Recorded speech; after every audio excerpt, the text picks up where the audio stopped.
sa tingin mo, saan naabot ang series? Let's see. Kami, tinitingnan namin 1 by 1 lang. Game by game lang. Tingnan natin kung saan mapupunta yung game na to. Yep. Thank you guys. RJ, kanina medyo nagkakapisikalan, no? Yung, what do you think about yung mga, yung payatan, yung parang hindi natatawagin yung ibang physicalities? Normal naman kasi semis eh.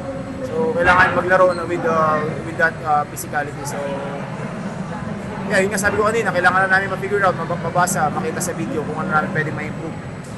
Let's see sa game 3 kung ano pwedeng namin And first two games, assessment mo, first two games na 1-1 ulit tayo, best of 5 meron tayo. Ano yung mga learnings natin first two games? Siguro kailangan lang namin i-take yung game 1 by 1. Isa-isa lang, kumbaga possession by possession. So, para ma-limit namin and ma-control namin kung ano yung pwede namin ma-control sa series na to. Mahaba pa naman, pero yun, kailangan namin balikan lahat, manood lahat para, alam mo yun, ma-refresh kami and ma-restart. Yep. Thank you guys. Thank you.